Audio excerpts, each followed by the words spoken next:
Hey guys, welcome back to my channel. In today's video, I have a super delicious, velvety smooth, super rich and satisfying butternut squash soup. My garden has produced a ton of butternut squash this season.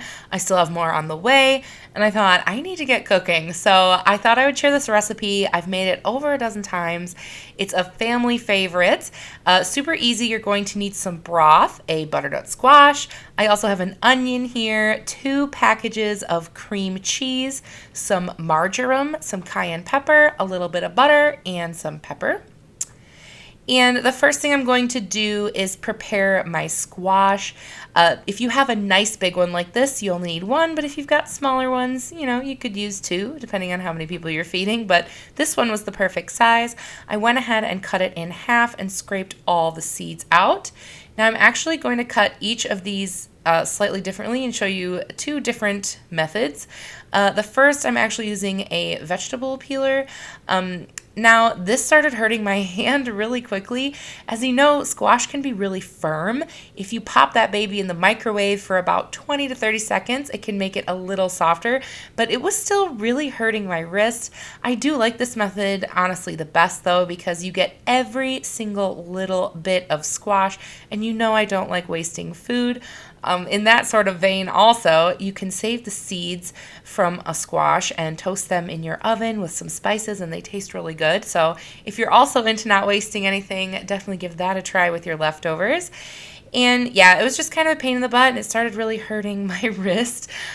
So what I'm going to do now is just cut it up into like little bits.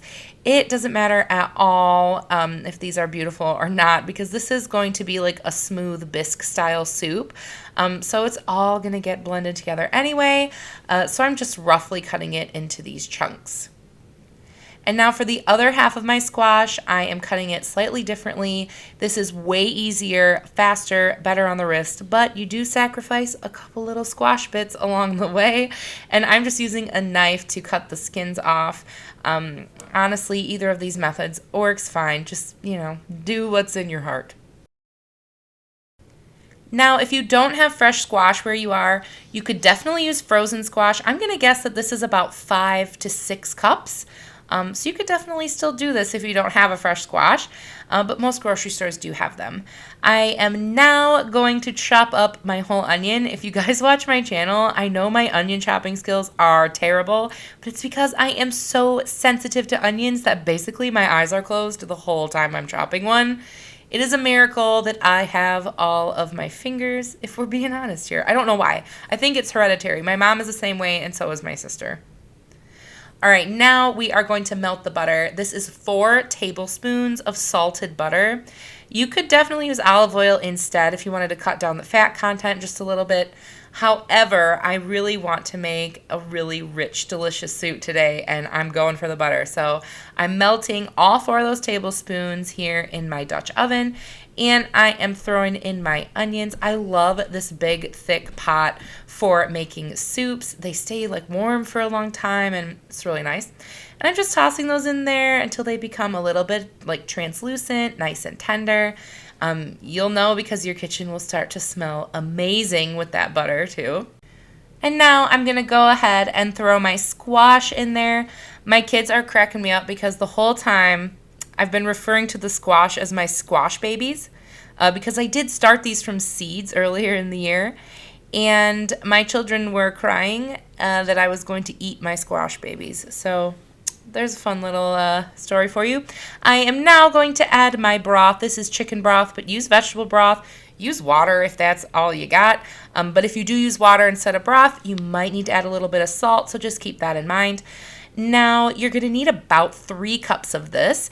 This container has 4 cups total in it, and it's kind of nice to have a little at the end in case it's a little bit thicker than you want it. You can kind of, add a little bit more at the very end to achieve the texture you're aiming for. I'm going to add my marjoram now. This is the only recipe I use marjoram for, and this is half a teaspoon. Literally, this little container of marjoram is solely for butternut squash soup in my house. I don't know. I'm also going to add some cayenne pepper. Now, even if you don't like spice, put the cayenne pepper in. I'm only using about 1/4 teaspoon. It's not going to make this super spicy, but it's going to give it incredible flavor. So don't skip that part. I'm also just throwing a couple of shakes of black pepper in there. I'm not going to salt it yet. I really want to give it a chance to cook and have the onions and the squash get really like cooked in that broth before I put any salt in. You definitely don't want it to be too salty. That will ruin everything really quickly. I'm going to bring this up to a nice little low simmer.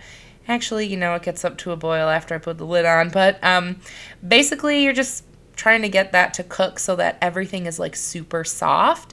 I'm going to cover it because I don't want to lose a ton of the liquid. But again, if you do lose some of it, add some more broth in at the end. And this took about 25 minutes for everything to get real soft.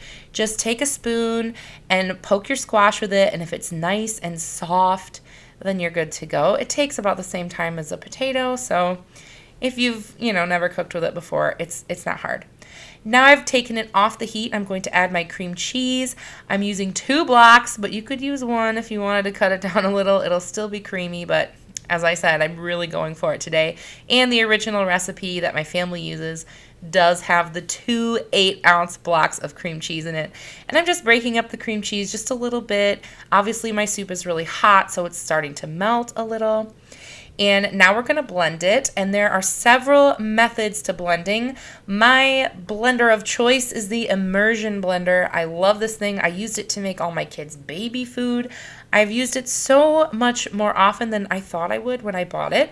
So if you don't have one, maybe consider it, but you definitely don't need one to do this. All you really need is a blender. Actually, the original recipe calls for a blender, and you just do it in small batches, and honestly, it probably would take less time than the immersion blender, but I love that I can keep this directly in the pot, and it takes a little bit longer than you think it is. There's like a lot of lumps in there, and I really want this to be super velvety smooth. You could also use a food processor as well if that's all you got, if that's all you're working with. So a couple of options there. You don't have to have all the fancy equipment. And of course, the second you think that it's smooth, you find a lump. So make sure you go through it a few times to be sure that you get every little lump out of there so that this is super smooth. Now I'm going to return it to the heat. I'm just going to keep it on its very lowest setting just to kind of keep it nice and warm. Let that cheese really combine in there and let the flavors all combine. Now is also a really good time to give it a taste. Also, I want to point out that in real life, it was more orange. I don't know why it was showing up so yellow on this camera. It literally just looks like straight up, I don't know, Velveeta sauce, but I don't know. I think it was maybe my oven light that was making it look so yellow. Anyway, have a taste. Doesn't need salt, doesn't need more pepper. Now is the time you can customize it to your own flavor. I just added a little bit of sea salt, and that brought it to the perfect level of saltiness. And now this part is totally optional, but I had some great green onions sitting in the fridge, and I thought it would look extra beautiful if we added those on. And plus, the onion flavor goes really well with the soup anyway. And now we're going to plate it up. I think that this looks so beautiful, and it's got like the fall color vibe going on. I know it's a little early for fall, but that's where I'm at, you guys. I love fall, and I can't wait. And I'm also serving this with a nice crusty loaf of bread that I baked myself earlier on this day. I think soup and bread for dinner is just like so cozy and comforting, and I can't wait till there's leaves on the ground and we are enjoying this great squash that we had from our own garden. So let me know what you think of this recipe. Of course, hit subscribe if you like what you see. I do hope you give it a try because it is a favorite of my entire family. And a shout out to my sister, of course, whose recipe this is and who introduced it to me so many years ago. Thank you guys so much for watching. I'll see you in my next one. Bye!